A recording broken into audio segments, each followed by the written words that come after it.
All-wheel drive just has to be better, right? A lot of people think that.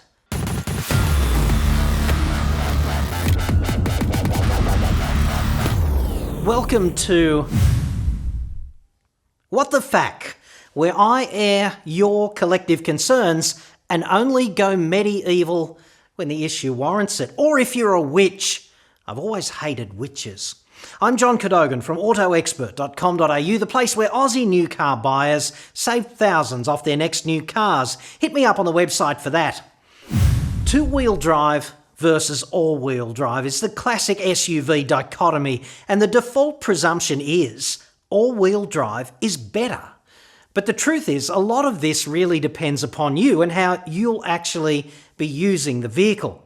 Mary's question about this is pretty typical. I'm looking for a good SUV. I've been told all-wheel drive is a better safety choice as there is more control in braking. I'm doing a lot of driving between Ulladulla and Sydney and often have the grandchildren with me, so this is obviously a concern. Can you help? Okay, so there's a bit of myth busting we have to do here and some simple advice up front. If you want to go off-road, adventuring, exploring, on fire trails, whatever, get the all-wheel drive. You do not want to be in a position where you go down some fire trail to an idyllic campsite where you can burn the dinner and commune with nature, listen to the kids bitch about not having Wi-Fi all night long, and then it rains in the morning and you can't actually get home because two-wheel drive plus muddy ascent equals fail. Regular trips to the snow, launching a boat on a ramp, rural property with a driveway from hell, all excellent reasons to own the all-wheel drive.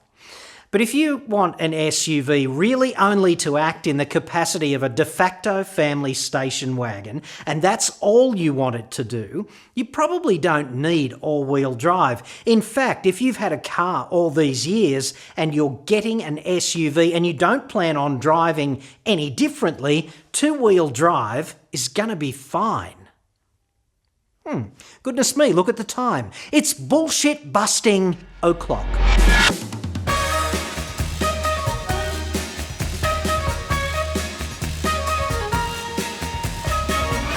The first thing to remember is that plenty of SUVs are only two-wheel drive.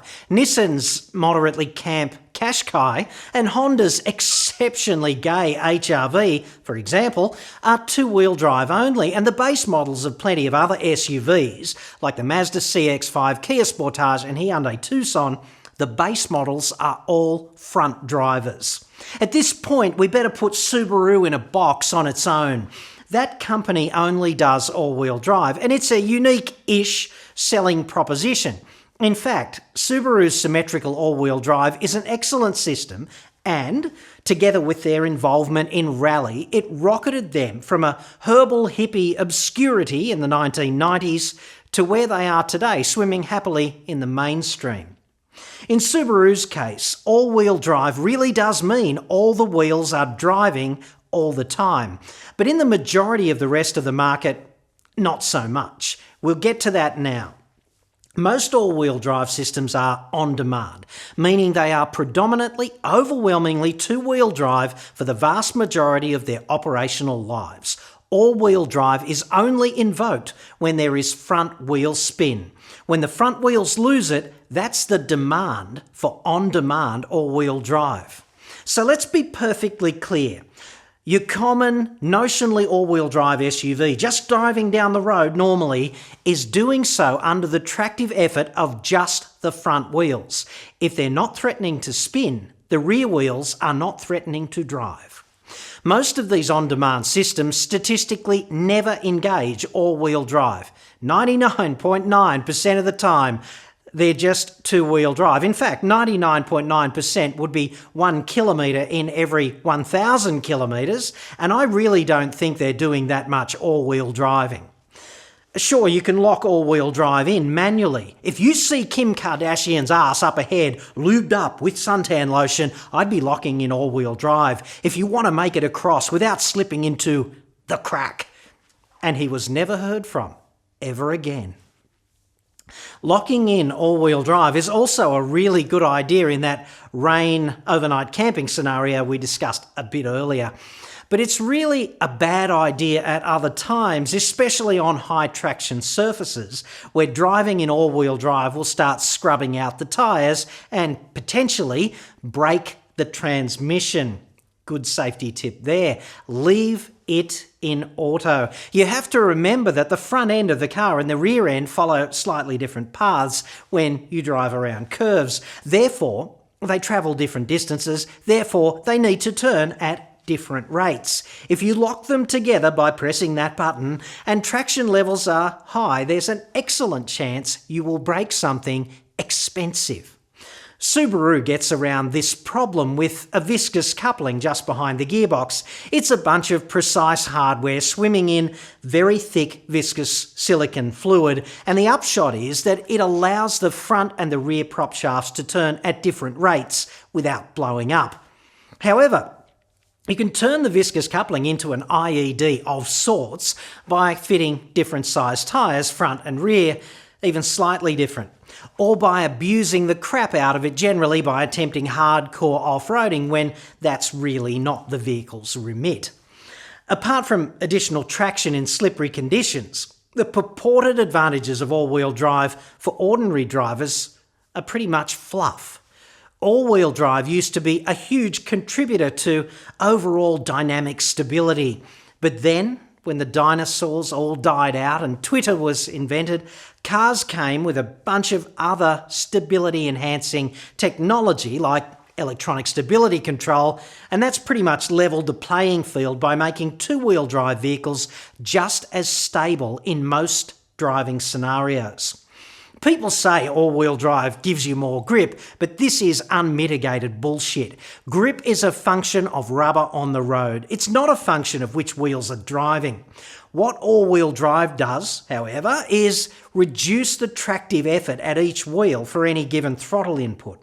In other words, all-wheel drive makes it more likely you'll be able to maintain traction in slippery conditions when equivalent two-wheel drive systems would be spinning their tits off like a pole dancer on crack.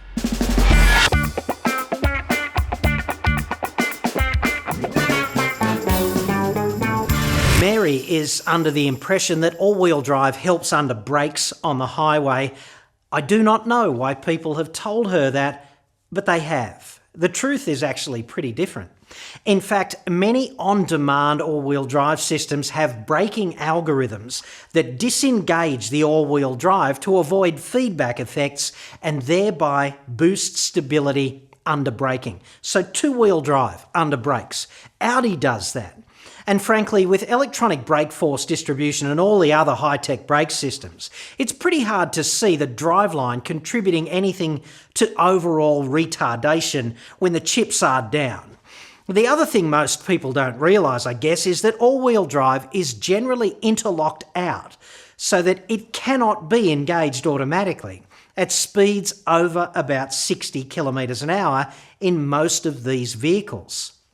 This makes good engineering sense because all-wheel drive is a response to wheel spin, and wheel spin in typical SUVs never occurs at those higher speeds. In general, at those higher speeds, the gearing does not allow sufficient torque at the wheels to invoke wheel spin. It just doesn't happen.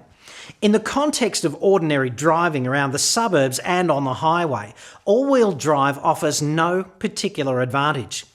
As you step up through the range in most SUVs like CX-5, Sportage, Tucson, the bigger engines come with beefier drivelines, and those drivelines are packaged with all-wheel drive. There's nothing wrong with all-wheel drive, and it does make it a little less likely to invoke runaway wheel spin in the wet when the traffic lights go green, but it does cost you significantly more money. They had to build a transfer case in there, a rear prop shaft, a rear diff, a couple of rear axles, and all the control architecture. None of that is free, of course, and the Tucson Active Petrol is a good example. In two-wheel drive, it's $4,000 cheaper than the Tucson Active Diesel. And that additional cost is probably 50-50 split between the engine and the driveline. The rest of the car's the same. Nor is there a particular benefit for towing. All-wheel drive doesn't really help, especially for conservative towing assignments well inside the vehicle's maximum tow limitations. All-wheel drive will help, of course, if you have to get a boat up a slippery boat ramp. Sometimes you're not going to have the choice, of course. If you buy a Subaru SUV, you're going to get all-wheel drive. But I hope you now know enough about this issue, at least to make an informed choice. I'm John Cadogan. I hope this helps, and thanks for watching.